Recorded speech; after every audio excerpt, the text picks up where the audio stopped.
My name is Samuel, 32 years old, and until recently, I was a successful software engineer with more money than I knew what to do with. So I did what seemed right at the time, supported my estranged father and half-sister Isabella financially for 7 years. When my parents divorced, Dad remarried quickly, starting a new family that never quite felt like mine. Still, I paid their mortgage and Isabella's college tuition, thinking it meant family. Then came that Thursday morning, a text from Dad. "You're out. We don't need you. Isabella." Finally. My reply? "Good timing, I just canceled your payments."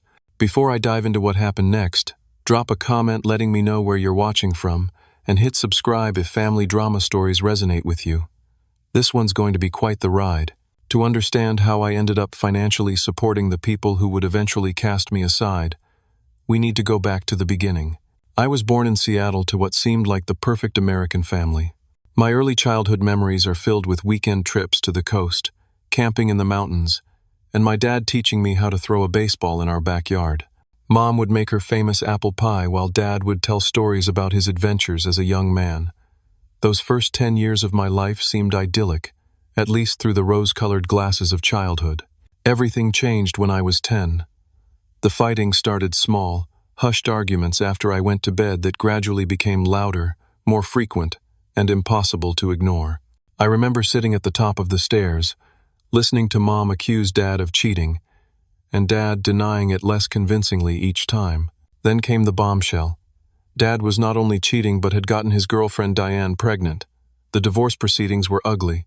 Mom fought for full custody, and given the circumstances, she won. Dad moved out, and within 6 months, he and Diane were married.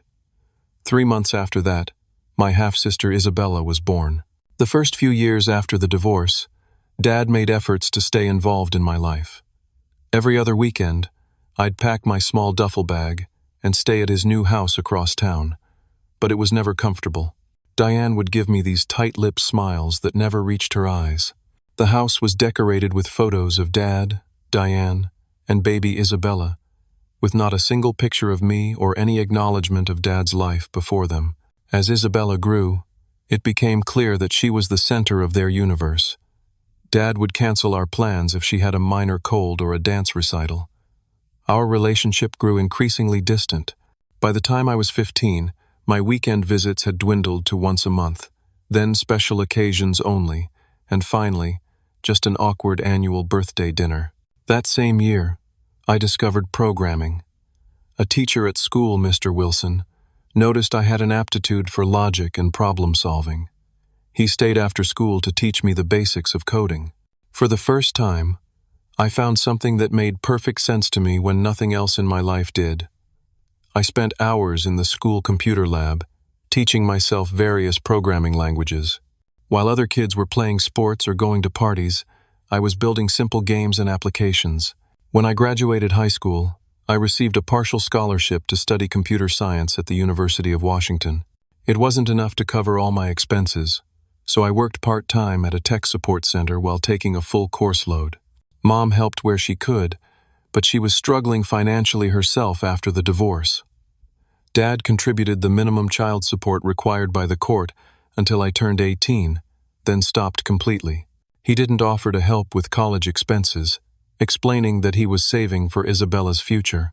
During my junior year of college, I developed an algorithm for optimizing database queries that caught the attention of a professor with connections in the industry. By graduation, I had job offers from 3 major tech companies. I accepted a position as a junior software engineer at Next Gen Technologies, starting at a salary that seemed astronomical to me at the time. The next few years were a blur of hard work, promotions, and increasing financial stability. I lived frugally, paid off my student loans, and started building savings. By 25, I was a senior engineer with stock options and a comfortable condo in a nice part of Seattle. It was around this time that Dad reached out unexpectedly. We hadn't spoken in almost a year, not since I'd sent a Christmas card that received no response. His voice on the phone sounded strained as he explained that he was in a temporary financial bind. The housing market crash had affected his real estate business, and they were 3 months behind on their mortgage. Could I possibly help them out, just until things turned around? Something inside me leapt at the opportunity. Here was my chance to be needed by the father who had all but forgotten me.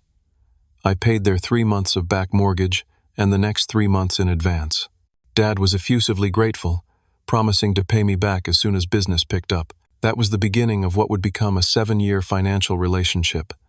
The mortgage help became regular. Then Isabella was accepted to Columbia University, and Dad called again, explaining how the tuition was more than they'd anticipated. Could I help with that too? I agreed, feeling a strange mix of pride and validation. My little sister would get a top-tier education because of me. Maybe this would finally make me feel like a real part of their family. Every month, I transferred $2,000 for the mortgage and $4,500 for Isabella's tuition and expenses. It was a significant amount, but with my salary and bonuses, I could afford it. More than that, it gave me a purpose and connection to the family that had slipped away from me years before. Dad would call to thank me after each transfer. Isabella sent me text messages with photos of campus life. We started having monthly family dinners. For the first time since I was a child, I felt included. When people asked about my family, I could finally talk about my dad and sister with recent stories and a sense of connection. The money seemed a small price to pay for that feeling of belonging. The first sign that things weren't quite right came about 3 years into our arrangement. I had been invited to a family dinner to celebrate Dad's birthday. When I arrived, I noticed several cars I didn't recognize parked outside. Inside, a full family gathering was underway. Aunts, uncles, cousins, and family friends I remembered from childhood. The strange thing was, I hadn't been told it was a party. Dad had simply said, "Come over for dinner on Saturday." When I walked in, there was an awkward pause in the conversation. Aunt Patricia looked surprised to see me. "Samuel, we didn't know you were coming." I smiled through my confusion, explaining that Dad had invited me for dinner. Diane quickly interjected, saying they'd meant to tell everyone I might drop by. The explanation felt hollow, but I pushed the feeling aside and tried to enjoy the evening. Later that night, I overheard 2 of Dad's cousins talking in the kitchen. "It's nice that Richard invited his son from his first marriage," one said. Diane probably wasn't happy about it. The other replied, "Well, from what I hear, Samuel's doing very well for himself. They probably want to stay on his good side." I quietly stepped away, their words settling uncomfortably in my stomach. Around the same time, Isabella's communication patterns changed. When she first started college, she would send me regular updates and occasionally call to chat. Now in her junior year, her messages became less frequent and more transactional, mostly thank you texts after the monthly transfers. When I tried to initiate conversations, her replies were delayed and brief. One weekend, I flew to New York for a tech conference and suggested meeting Isabella for dinner. She responded that she was swamped with midterms and maybe next time. Out of curiosity, I checked her Instagram that evening and saw she had posted photos of herself at a rooftop party in Manhattan, time-stamped during our proposed dinner. During our next family dinner, Dad mentioned they were struggling with some unexpected expenses and wondered if I might be able to increase my monthly contribution. When I asked for details, the explanation was vague, something about property taxes and insurance premiums rising. I hesitantly agreed to add another $1,000 monthly, bringing my total support to $7,500 per month. That winter, I was scrolling through Facebook when I came across photos that made me pause. Dad, Diane, and Isabella were posing on a ski slope in Aspen, all equipped with what looked like brand new gear.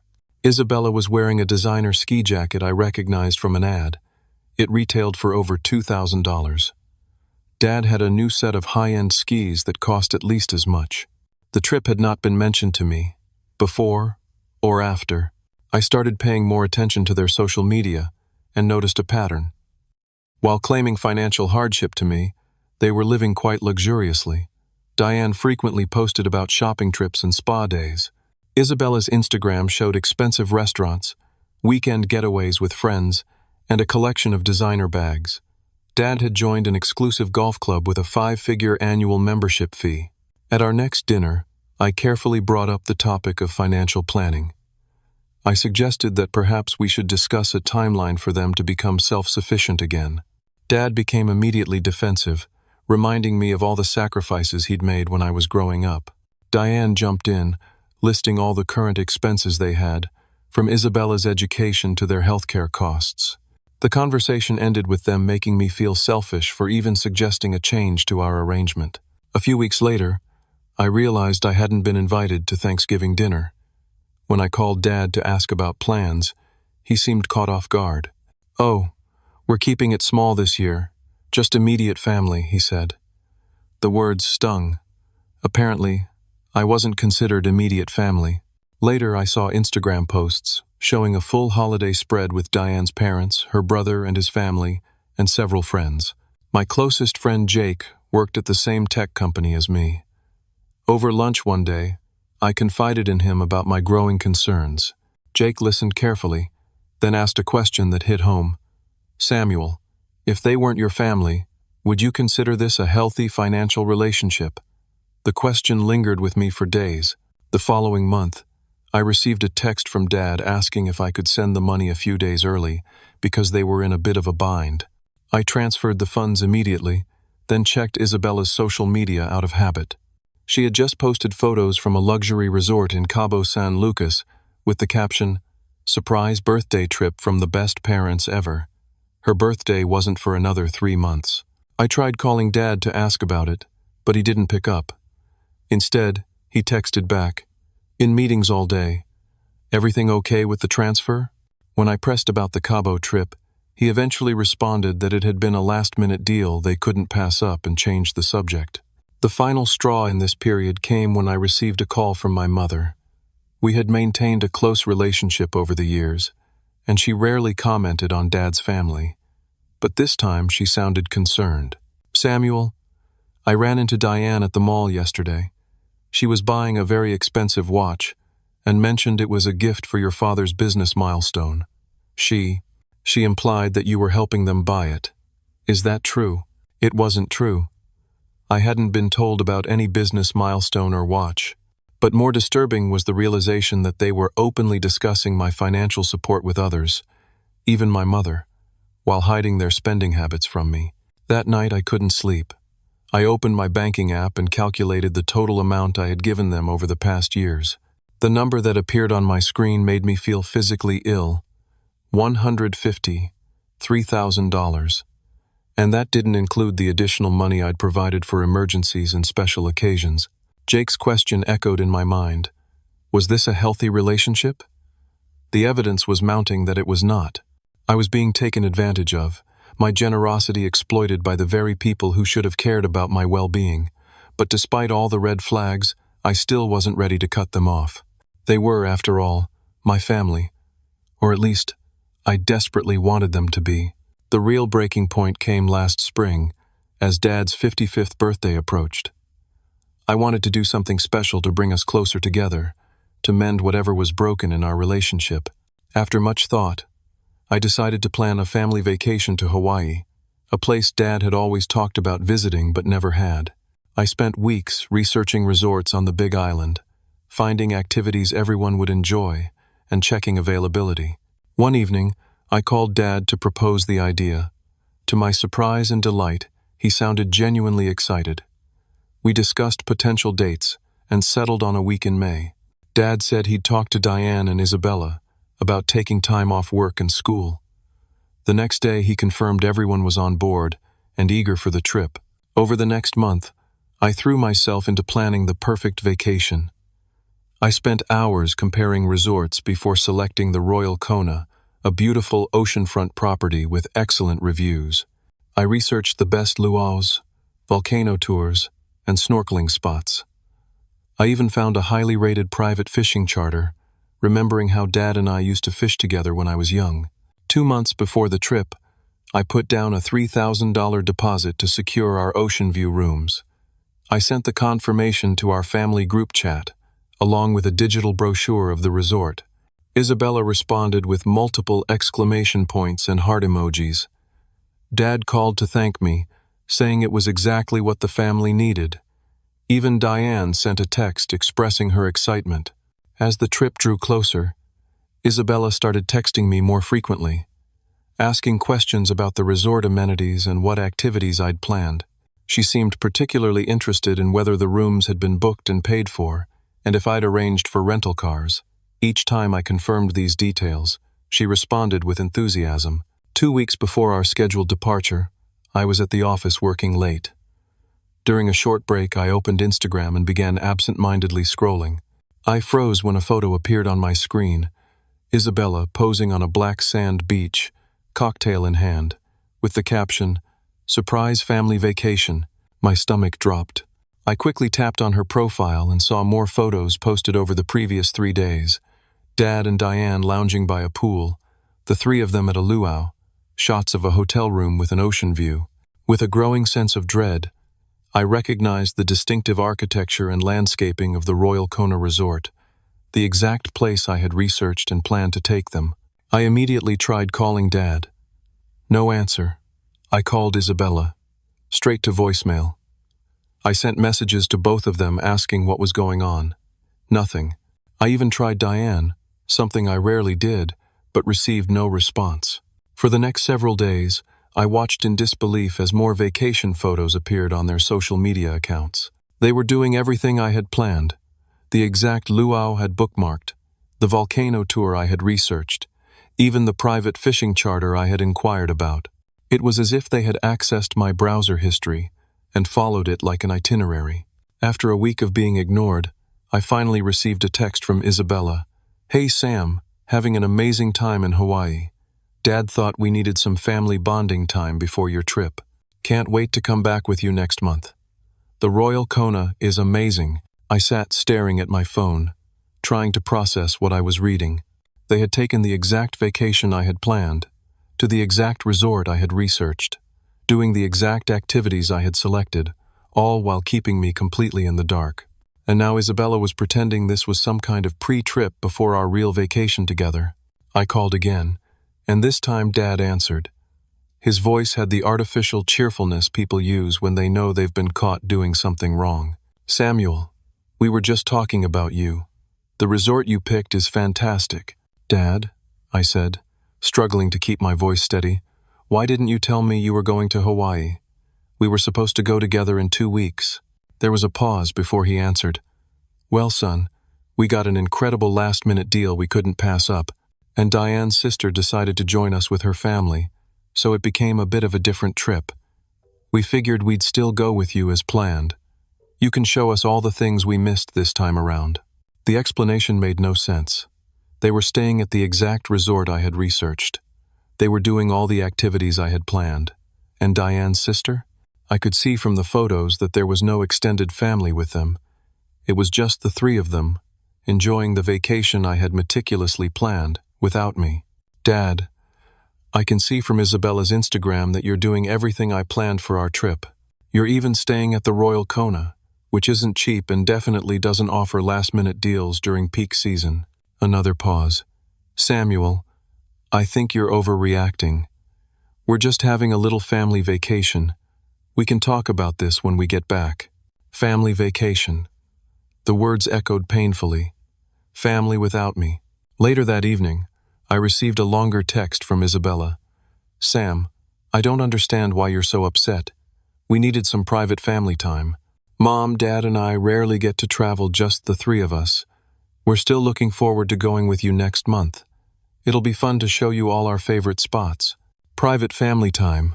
Mom, Dad, and I." The message couldn't have been clearer if they had written it out explicitly.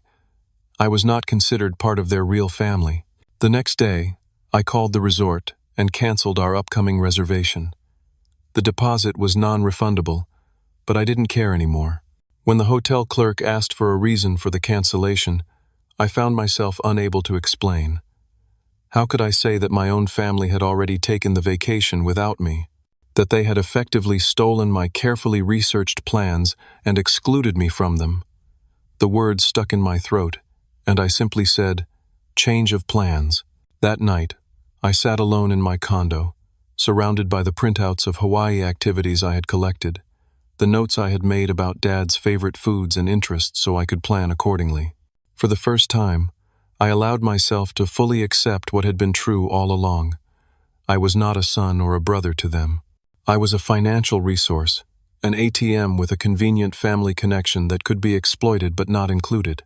As this realization settled in, I made a decision. I would not confront them immediately. I would not give them a chance to manufacture more excuses or guilt me into continuing financial support. Instead, I would quietly begin the process of extracting myself from their lives, starting with the money. But I wasn't quite ready to tell them that yet. After discovering the Hawaii betrayal, I spiraled into a deep depression. The office noticed my change in demeanor. My productivity dropped, and I began calling in sick more frequently. My team leader, Ethan, pulled me aside after a particularly disastrous meeting where I had been completely unprepared. "Samuel, what's going on? This isn't like you at all." I brushed him off with vague excuses about not sleeping well. But the truth was I spent most nights staring at the ceiling, replaying years of interactions with my father and Isabella, seeing them in a new, harsh light. Every memory was tainted by the question, had they ever truly cared about me, or was I always just a financial safety net? After 2 weeks of this, I finally admitted I needed help. I found Dr. Martin, a therapist specializing in family trauma, and scheduled an appointment. Walking into his office felt like admitting defeat, but I was desperate for perspective. Dr. Martin listened intently as I poured out 7 years of financial support, emotional manipulation, and the final betrayal of the Hawaii trip. When I finished, I expected him to offer some magical insight that would make it all better. Instead, he asked a simple question. "Samuel, what would you tell a friend who came to you with this exact story?" The answer came immediately. I'd tell them they were being used and needed to cut off contact. "And why is it different when it's you?" he pressed. I didn't have a good answer. Dr. Martin suggested that my ongoing financial support was an attempt to buy the family connection I'd been denied as a child. He introduced me to concepts like emotional manipulation and financial abuse. Most importantly, he talked about boundaries, something completely absent in my relationship with Dad and Isabella. "Healthy relationships are reciprocal," he explained. "Both parties give and receive. From what you've described, you're doing all the giving, and they're doing all the taking." Over the next few sessions, Dr. Martin helped me see how my childhood abandonment had created a desperate need for validation from the very people who had hurt me. My financial success had given me the means to try buying their love and approval, something they were happy to accept without reciprocating. Outside of therapy, I decided to visit my mother. We had always remained close, but I had never fully confided in her about the extent of my financial support to Dad's family. I was afraid she might feel betrayed or hurt that I was helping the man who had left us for another woman. Mom lived in a modest house in Tacoma, working as a librarian. When I arrived, she took one look at my face and pulled me into a hug. "What's wrong, Samuel?" Sitting at her kitchen table, the same one from my childhood, I told her everything. The monthly payments, the manipulation, the Hawaii trip. To my surprise, she wasn't shocked. "I've suspected something like this for years," she admitted. "Whenever I ran into Diane at the grocery store or mall, she was always buying expensive things. I knew Richard's business wasn't doing that well. Why didn't you say anything?" I asked. Mom sighed. "You're an adult, Samuel. I didn't want to interfere, and honestly, I hoped I was wrong. I wanted to believe your father wouldn't take advantage of you like that." She reached across the table and took my hand. "But you need to know something. Your worth isn't determined by how much you can provide for others. Your father's treatment of you reflects his character, not yours." Her words hit me hard. For years, I had tied my value to being needed by my father and sister. The monthly transfers weren't just financial transactions.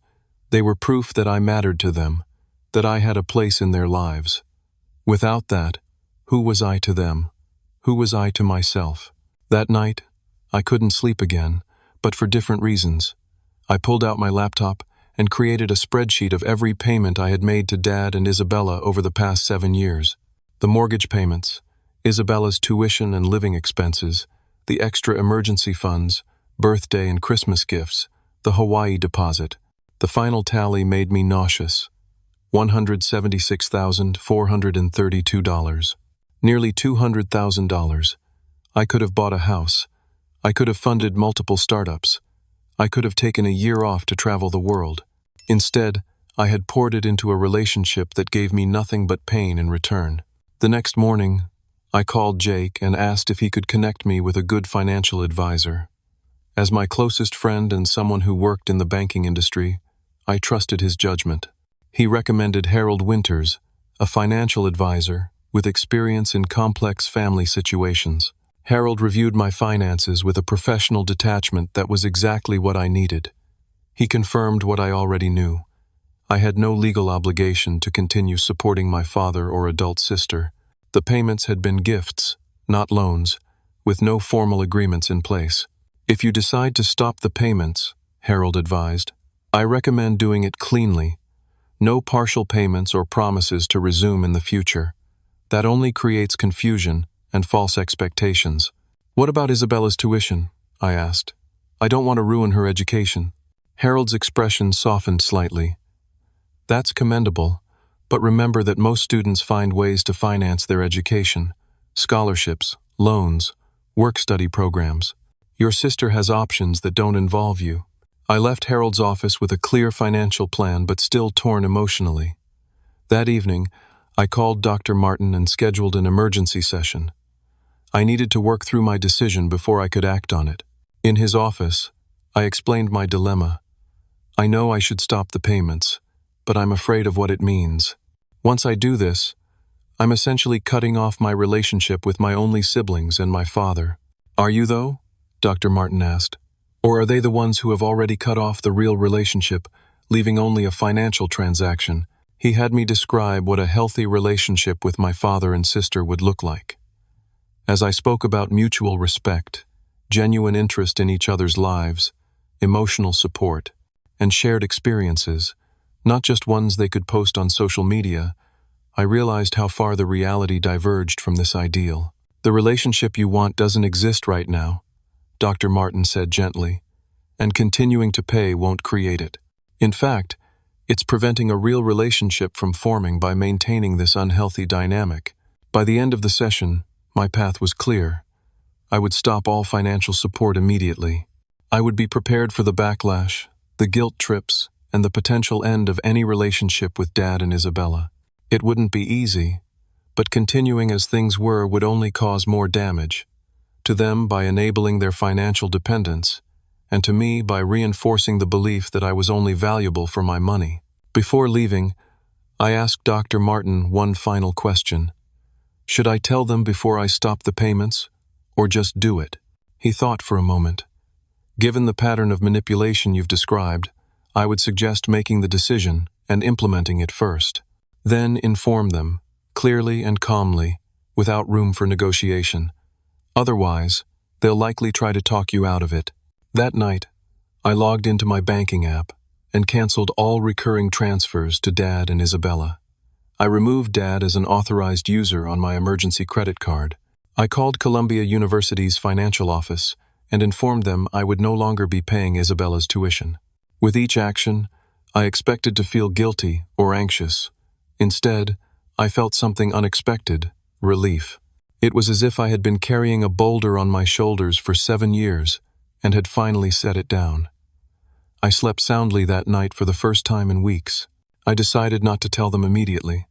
Dad and Isabella were still in Hawaii, posting daily about their wonderful family vacation. I would wait until they returned, giving myself time to prepare emotionally for the confrontation to come. What I didn't expect was that they would make the first move in the most dismissive way possible.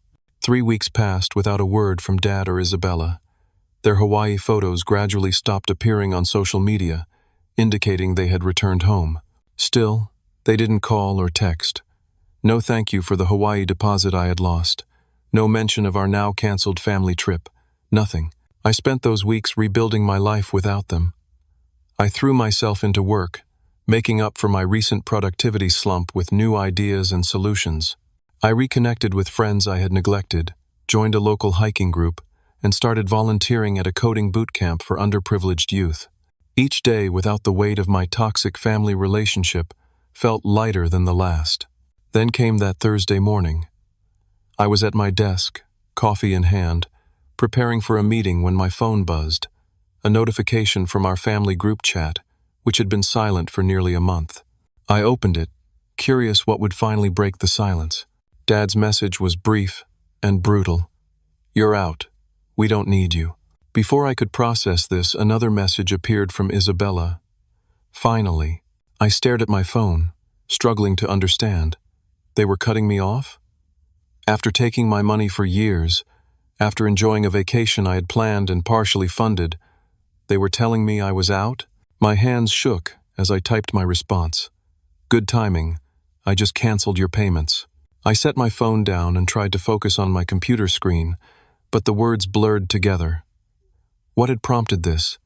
Had they discovered the canceled payments already? Or was this just the final step in discarding me now that they had extracted what they wanted? At precisely 9:40 in the morning, my phone exploded with notifications. The family chat was suddenly flooded with messages. Dad was first. "What do you mean you canceled the payments? You can't do that. We have an arrangement. Call me immediately." Then Isabella, "Are you serious right now? My tuition payment is due next week. What am I supposed to do about school? This is so irresponsible, Sam. You can't just pull the rug out from under us like this." Even Diane, who rarely communicated with me directly, joined in.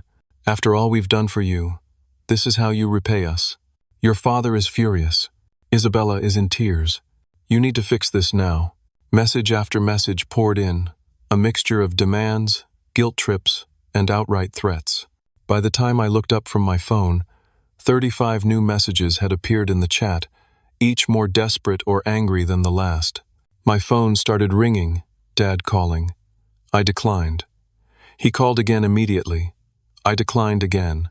Then Isabella called, then Diane, then Dad again. I silenced my phone and set it face down on my desk, trying to steady my breathing.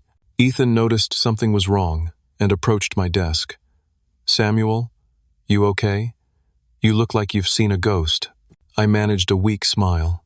Family drama. Nothing I can't handle.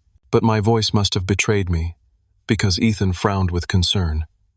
"Take a few minutes if you need it. The Henderson meeting isn't for another hour." I nodded gratefully and walked to the break room, which was empty at this hour. My phone continued to vibrate in my pocket. When I finally looked at it, I had 7 missed calls and 4 voicemails. I steeled myself and listened to the first one. Dad's voice was tightly controlled but trembling with rage. "Samuel, what the hell do you think you're doing? We had an agreement. Your sister's education is at stake here. Call me back immediately." The second was from Isabella, crying, "Sam, please, you can't do this to me. I have finals coming up, and if my tuition isn't paid, they won't let me take the tests. I'll lose the whole semester. Please call me back." The third was Dad again, no longer controlling his anger. "This is completely unacceptable. After everything we've done for you, this is how you repay us? By trying to ruin your sister's future? Call me back right now, or I swear I'll..." The message cut off. The fourth was Diane, her voice coldly furious. "Samuel, your behavior is disgraceful. Your father has done everything for you, and this is how you show your gratitude. Fix this mess you've created, or don't bother considering yourself part of this family anymore." I deleted all 4 messages and turned my phone off completely. The irony of Diane's threat wasn't lost on me. Don't consider yourself part of this family anymore. When had they ever truly included me? Back at my desk, I tried to focus on work, but my mind kept returning to the messages. The sheer entitlement they displayed was staggering. After everything we've done for you, what exactly had they done for me? Taken my money? Excluded me from family gatherings? Gone on the vacation I had planned without me? By lunchtime, I had calmed down enough to turn my phone back on. The flood of notifications was overwhelming. 15 more missed calls, 10 voicemails, and dozens of text messages. I ignored them all and called my mother instead. They finally noticed the payment stopped. I told her after explaining what had happened. Mom sighed heavily. "I was afraid it would come to this. Are you okay?" Surprisingly, yes, I realized. I expected to feel guilty or conflicted, but honestly, their reaction just confirms I made the right decision. "What will you do now?" she asked. Nothing, I said firmly. I'm done chasing their approval. I'm done being their ATM. If they want a relationship with me that isn't based on money, they know where to find me. That evening I went to Jake's apartment for dinner and moral support. We ordered pizza, and I showed him some of the messages, which had continued throughout the day. Jake shook his head in disbelief. Man, they're not even trying to hide it anymore, are they? It's all about the money. The crazy thing is, I said, they started this. You're out. We don't need you. Those were their words, not mine. It's like they were trying to hurt me one last time before I discovered the payments had stopped.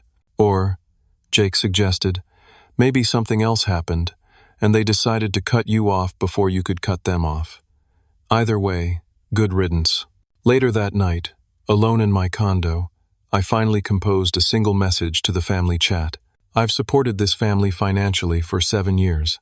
In that time, you've excluded me from gatherings, taken advantage of my generosity, and most recently, gone on a vacation I planned and partially paid for without even telling me. I didn't make this decision lightly or suddenly. The Hawaii trip was the final straw. I will not be resuming payments. I will not be manipulated by guilt or threats. If you ever want a relationship with me that isn't based on my financial support, I'm open to that conversation. Otherwise, please respect my decision and my boundaries. I sent the message, then immediately blocked all 3 of them on my phone. Whatever response they might have, I didn't need to see it right now. For the first time in years, I was taking back control of my life and my relationships. It felt terrifying and liberating all at once. As I drifted off to sleep that night, I realized something important. Family isn't just about blood relation, it's about mutual respect, support, and love. By those measures, I had been without a real family for a very long time. Maybe now I could start building genuine connections based on something other than financial obligation. Little did I know, the fallout was just beginning. Their reaction to being cut off financially would prove just how right I had been all along. The day after my message to the family chat, I received an unexpected call from an unfamiliar number. It turned out to be from Jackson, a banker at my local branch who had helped me set up some of my accounts years ago. Mr. Daniels, I apologize for calling out of the blue, but we have a situation I thought you should know about. A man identifying himself as your father attempted to withdraw a significant sum from your joint savings account this morning. My heart skipped. I don't have a joint account with my father. There was an awkward pause. That's what our records show as well, sir. He presented identification and claimed the account was jointly held, but when our teller verified, she found he had no access. He became quite insistent. Insistent how? I asked, though I could guess. He raised his voice considerably and demanded to speak with a manager. When the manager confirmed he had no access to the account, he claimed there must be a mistake, that he'd been accessing the account for years. He finally left when security approached. I thanked Jackson for the information and hung up, feeling a cold knot in my stomach. Dad had never had access to my accounts. The only financial connection we had was the monthly transfers I initiated. Had he somehow expected to be able to withdraw money directly from my account? Or was this a desperate move after finding himself suddenly cut off? The answer came later that afternoon when Jake called me. Samuel, you're not going to believe this. Your father just left the bank, and you need to hear what happened. Jake worked at the main branch downtown, not my local branch where the earlier incident had occurred. He tried to apply for a credit card in your name, Jake continued, his voice low as if worried about being overheard. Said he was authorized to manage your finances. When the account manager asked for documentation, he couldn't provide any. Then he tried to guilt her, saying it was for his daughter's education and medical expenses. My blood ran cold. That's identity theft, Jake. Exactly. When the manager threatened to call security, he backed down and left. Samuel, I shouldn't even be telling you this, but you need to know, they've flagged his information in the system now. If he tries anything like this at any branch, they'll contact the authorities. I spent the rest of the day in a daze, trying to process this new level of betrayal. Not content with guilt-tripping me into resuming payments, Dad had actually attempted to access my accounts directly and then tried to open credit in my name. It was more than manipulation. It was criminal. That evening, my building's security desk called up. "Mr. Daniels, there's a young woman here insisting on seeing you. Says she's your sister. Should we send her up?" Isabella. I hesitated, then agreed. Whatever she had to say, better to hear it directly than have her make a scene in the lobby. When I opened my door, I barely recognized her. The confident, carefree girl from the Hawaii Instagram posts was gone. Instead, Isabella looked disheveled and anxious, her eyes red from crying. "Sam, please," she said as soon as I opened the door. "You have to help me. They're going to kick me out of school if the tuition isn't paid by Monday." I stepped aside to let her in, but maintained my distance. "Isabella, we need to talk about more than just your tuition." She paced my living room, running her hands through her hair. "Look, I know you're upset about something, but this is my education we're talking about. My future. You can't just cut me off without warning." "Without warning?" I repeated incredulously. "What about, 'You're out, we don't need you'? What about 'finally'? Those were your words, Isabella." She froze, then her expression changed subtly. That was about something else. Dad and I were talking about a family situation that didn't involve you. In our family group chat, the only purpose of which was to coordinate with me about financial matters. I shook my head. "Please don't lie to me. Not anymore." Isabella's face crumpled, and she collapsed onto my couch, sobbing. I waited, not offering comfort but not asking her to leave either. "Fine," she finally said, wiping her eyes. "We knew you were upset about Hawaii. Dad said you were probably going to stop the payments, so we needed to hurt you first. Make it look like our idea, not yours. The casual cruelty of it stunned me. So you thought the best approach was to send me those messages, after I've supported you for years?" She looked down, unable to meet my eyes. "It was Dad's idea. He said your ego couldn't handle being rejected, so we needed to make you think we didn't want your money anymore. And you went along with it." She shrugged helplessly. "You don't understand what it's like with him. When Dad gets an idea, you either go along with it or suffer the consequences." For a moment, I almost felt sorry for her. Then I remembered all the Instagram posts, all the luxuries she'd enjoyed while I worked 60-hour weeks. "Isabella, I need to ask you something, and I need an honest answer. Are you actually attending Columbia right now?" Her eyes widened, then she looked away. I'm taking a break." "A break," I repeated flatly. "Since when?" "Since last semester," she admitted in a small voice. "I failed some classes and was put on academic probation. Then I just didn't go back. So for the past 6 months, the tuition money I've been sending, Dad said I deserved a gap year," she whispered, "to find myself." The revelation hit me like a physical blow. All those months of transfers for a tuition that wasn't being paid, all those messages about classes and finals that weren't happening. "I think you should leave," I said quietly. "Sam, please," she begged. "I know it looks bad, but I really do need your help. Dad's been impossible since you cut us off. He's drinking again, yelling at everyone. He even threatened to kick me out if I didn't convince you to start the payments again."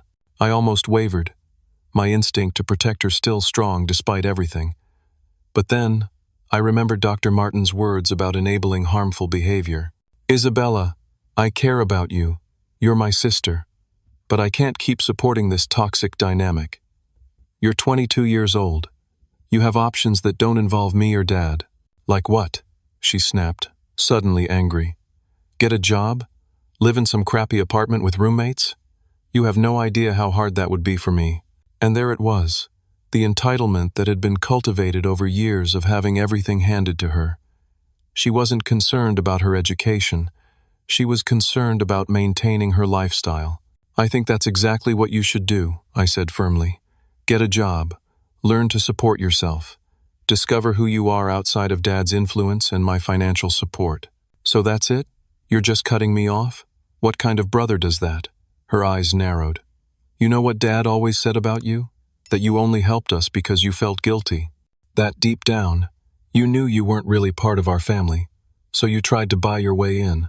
The words stung, but not as much as they once would have. Maybe there was some truth to that, but not anymore. I'm done trying to buy a place in a family that doesn't want me." She left in tears, slamming my door hard enough to make the pictures on the wall rattle. I leaned against the wall, emotionally drained but also strangely calm. The truth was finally out in the open, ugly as it was. The next confrontation came 2 days later. I was at the office when Ethan appeared at my desk looking uncomfortable. "Samuel, there's someone asking for you in reception. Says he's your father. He seems agitated." I closed my eyes briefly. "I'll handle it." "Thanks, Ethan." In the reception area, Dad was pacing back and forth, his face flushed with anger. When he saw me, he immediately started toward me, voice raised. "There you are. Do you have any idea what you've done? Your sister is devastated. We could lose the house." The receptionist looked alarmed, and I gestured for Dad to follow me to a small meeting room nearby. As soon as the door closed behind us, he rounded on me. "You had no right to cut us off like that. After everything we've done for you." "What exactly have you done for me, Dad?" I asked quietly. "In the past 7 years, what have you given me besides demands for more money?"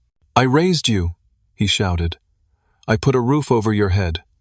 I'm your father." "You left when I was 10, I reminded him. "Mom raised me, and for the past 7 years, I've been putting a roof over your head." His face darkened. "So that's what this is about? You think because you've helped us out financially, you own us? We're just supposed to dance to your tune?"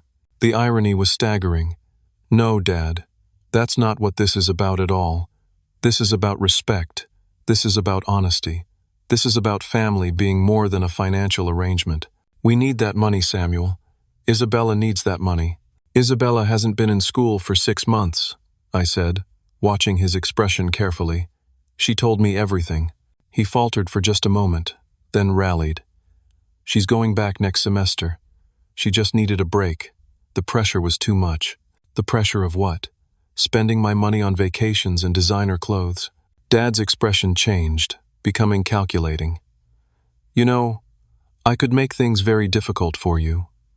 I know things about your company, about your personal life." "Are you threatening me?" I asked, incredulous. "I'm stating facts. You've put yourself in a position of responsibility for this family. You can't just walk away from that without consequences." I studied the man before me, trying to reconcile him with the father I remembered from childhood. There was nothing left of that person in the angry, manipulative man threatening me in my workplace. "Dad, I think you should leave before you say something you can't take back." "This isn't over," he warned as he stalked toward the door. "You'll regret turning your back on your family." As he left, Ethan approached cautiously. "Everything okay?" "No," I admitted. "But it will be." Later that day, Jake called with more disturbing news. "Samuel, I heard from a colleague at the credit department. Someone tried to access your credit report multiple times yesterday. They had your social security number but failed the identity verification questions." It was clear what was happening. Dad was desperately trying to find ways to access money now that I'd cut him off. The fact that he would resort to potential identity theft shocked even me. That evening I received a call from a number I didn't recognize. Against my better judgment, I answered. "Is this Samuel Daniels?" a man's voice asked. "Yes. Who's this?" "My name is Peter Gordon. I'm a floor manager at the Bellagio in Las Vegas. I'm calling about Richard Daniels. You're listed as his emergency contact." My stomach dropped.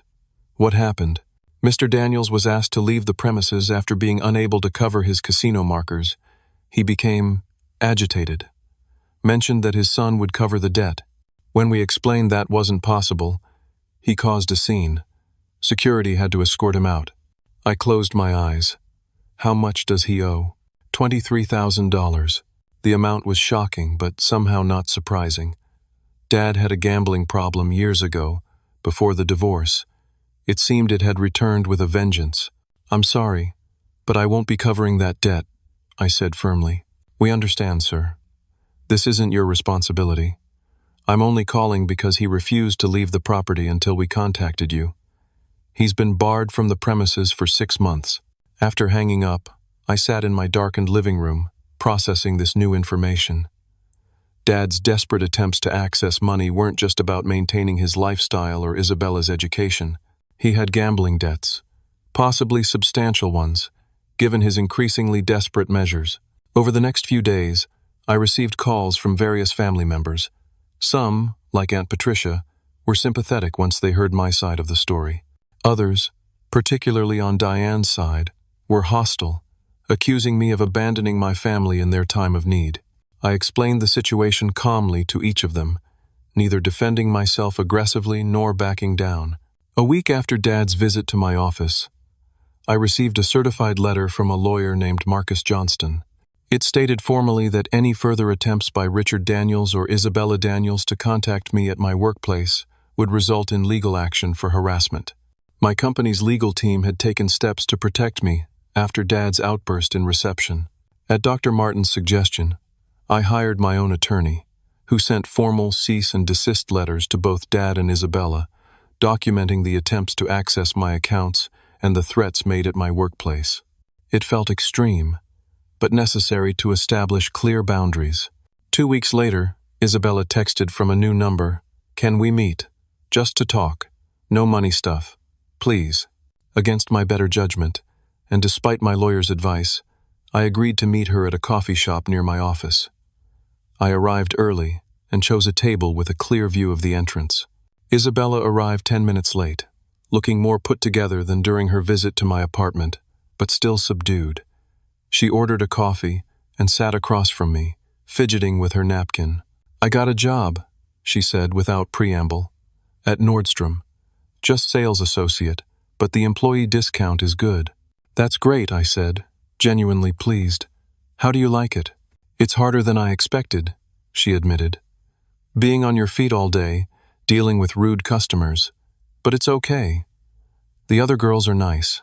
We talked awkwardly for a few minutes about her job, my work, the unusually warm weather. Finally, she got to the point. "Sam, I'm sorry. For everything. For Hawaii, for the messages, for coming to your apartment and saying those things. Dad was manipulating me too, you know? I just couldn't see it until recently. I wanted to believe her. Part of me desperately wanted to repair this relationship, to have a sister I could trust and care about. But the wounds were still too fresh." "What changed?" I asked. She looked down. "After you cut us off, things got bad at home. Dad started drinking heavily, gambling again. He lost his job 2 weeks ago. He told Diane it was because the company was downsizing, but I overheard him on the phone. He was fired for showing up drunk." "I'm sorry to hear that," I said, and meant it. "Diane kicked him out 3 days ago. Said she was done with his lies." Isabella wiped away a tear. "She told me I could stay through the end of the month, but then I need to find my own place." "Where's Dad now?" "Staying with his cousin in Tacoma. He's not doing well." I nodded, unsure what to say. Part of me felt responsible, but a larger part recognized that Dad's choices were his own. I hadn't caused his gambling or drinking problems. "Isabella, I want to be clear about something. I care about you. You're my sister. But I can't go back to the financial arrangement we had before. It wasn't healthy for any of us." "I know," she said quietly. "I'm not asking for money. I don't want to lose my brother completely." For the first time, I saw a glimmer of genuine emotion from her, not calculated to manipulate me or extract something. It was a small step, but perhaps a meaningful one. "I'd like that too," I said cautiously. "But we'd need to rebuild trust, slowly, and with clear boundaries." She nodded, tears in her eyes. "I'd like to try." As I walked back to my office after our meeting, I felt lighter somehow. Not because everything was fixed, it wasn't, and might never be completely, but because I had stayed true to my boundaries, while keeping the door open just a crack for a healthier relationship in the future. Over the following months, I refocused my energy and resources. With the money no longer going to Dad and Isabella, I established a scholarship fund for first-generation college students without family support. It felt healing to transform the painful experience into something positive. I also reconnected with old friends, joined social groups, and even started dating again after years of focusing primarily on work and supporting my family. For the first time in my adult life, I was living for myself, not to fill an emotional void or buy approval. Isabella and I maintained cautious contact. We met for coffee every few weeks, gradually rebuilding something that felt more like a real sibling relationship than what we'd had before. She continued working at Nordstrom, moved into a small apartment with 2 roommates, and even enrolled in community college classes. Dad was a different story. After several failed attempts to contact me for money, he finally sent a brief email acknowledging he had made mistakes and would work on himself. I responded politely but maintained firm boundaries. If he wanted a relationship, it would be on new terms, not the old dynamic. 6 months after cutting off financial support, I received an unexpected email from Diane. She was divorcing Dad and wanted to apologize for her role in the family dynamic that had hurt me. Her words seemed sincere, and I appreciated the gesture, though I had no interest in maintaining contact with her. The most profound change, however, was within myself. I no longer defined my worth by what I could provide for others or whether my family wanted me. I had built a life of meaning and connection on my own terms, with people who valued me for who I was, not what I could give them. The journey wasn't easy, and there were still difficult days when old insecurities surfaced. But each time I maintained my boundaries, each time I chose self-respect over the desperate need for approval, I grew stronger. The broken child seeking his father's love was finally healing, making way for the confident man I was becoming. It's been a full year since that morning when I received those 3 messages that changed everything. "You're out. We don't need you." "Finally. Good timing. I just canceled your payments." Words that once cut deep now remind me of how far I've come. The first few months after cutting financial ties with my father and Isabella were the hardest. I would wake up in the middle of the night, second-guessing my decision, wondering if I'd been too harsh, too absolute. Dr. Martin helped me recognize these moments as the residual programming of years of emotional manipulation. Each time those thoughts surfaced, I would remind myself of the Hawaii trip, the lies about Isabella's education, and Dad's attempts to access my accounts. The doubt would recede, replaced by the certainty that I had made the right choice. Building a life without the constant drain of toxic family relationships has been remarkably freeing. I've developed genuine friendships that don't revolve around what I can provide. Jake and I still meet weekly for dinner or basketball. Ethan and I have become close friends outside of work, and he's introduced me to his circle of friends who have welcomed me warmly. Dr. Martin eventually transitioned from being my therapist to being a mentor, helping me navigate the ongoing process of healing. My relationship with Mom has deepened in ways I never expected. For years, I kept her at arm's length regarding Dad's family, afraid of hurting her feelings. Now we talk openly about everything. She's remarried to a kind, steady man named George, and seeing her happy in a healthy relationship has been healing for both of us. The scholarship fund I established has been my greatest joy. This year, we provided full tuition for 5 students who, like me, came from broken homes or lacked family support. Meeting these brilliant, determined young people, and knowing they won't have to struggle quite as much as I did, has given purpose to my pain. One of the recipients, a young woman named Layla, reminds me of myself at that age, serious, driven, and carrying too much on her shoulders. Watching her flourish with proper support has been incredibly rewarding. My career has taken an exciting turn as well. Without the financial burden of supporting my father's family, I was able to take a risk and join a promising startup developing accessibility software for people with disabilities. The work is challenging and meaningful in ways my previous job never was. For the first time, I'm not just working for a paycheck. I'm creating something that genuinely improves lives. As for my family, things have evolved in unexpected ways. Isabella and I maintain a careful relationship. After moving out of Diane's house, she struggled initially but has shown remarkable resilience. She completed her first year at community college with good grades and transferred to a state university where she's studying business administration. We meet for lunch once a month, and while we don't discuss the past often, there's an unspoken understanding between us. She's never asked for money again, and I've seen genuine growth in her character. Dad's story has been more complicated. After Diane divorced him, he spiraled further into gambling and drinking before finally hitting rock bottom. 3 months ago, he entered a rehabilitation program. 2 weeks into his treatment, I received a handwritten letter from him, not asking for money or forgiveness, but acknowledging the harm he had caused and expressing a commitment to change. I responded with a brief note wishing him well in his recovery. It was neither a reconciliation nor a rejection, just an acknowledgement that we both needed to heal in our own ways. Last week, I received an email that took me by surprise. Isabella had forwarded a message from Dad's counselor at the rehabilitation center. Dad had listed me as someone he had harmed and wished to make amends to as part of his recovery program. The counselor asked if I would be willing to participate in a family therapy session. I haven't decided yet. Part of me wants closure. Another part fears being pulled back into old patterns. Dr. Martin advised me to trust my instincts and remember that forgiveness doesn't necessarily mean resuming a relationship. Through all of this, I've learned lessons that have fundamentally changed how I view myself and my relationships. The most profound realization has been that my value as a person never depended on what I could provide for others. For years, I measured my worth by how much my family needed me, conflating financial support with love. Breaking that pattern has allowed me to develop authentic connections based on mutual respect rather than dependency. I've also learned that establishing boundaries isn't selfish. It's essential for healthy relationships. Every time I maintained my boundaries despite guilt trips and manipulation, I grew stronger. The people who truly care about you will respect your boundaries, even when they're disappointed. Perhaps most importantly, I've discovered that family is defined by actions, not blood. The people who have stood by me this past year, Jake, Ethan, Mom, the students in my scholarship program, have shown more genuine care and support than my biological family ever did.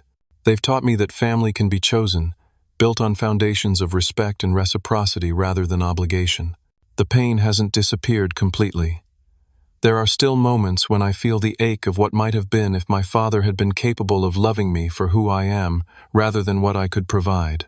But that pain no longer defines me or drives my decisions. It's simply part of my story, a chapter that shaped me but doesn't determine my future.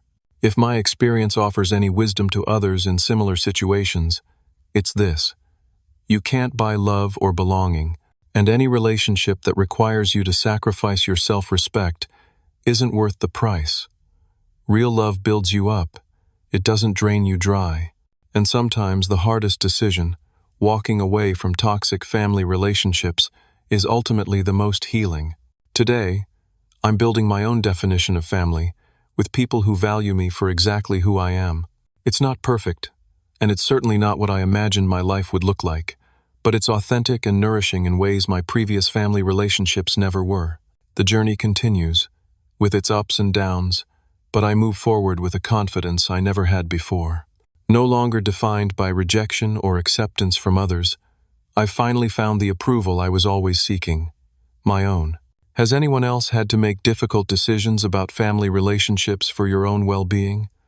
I'd love to hear your stories in the comments below. Sometimes knowing we're not alone in these struggles makes all the difference.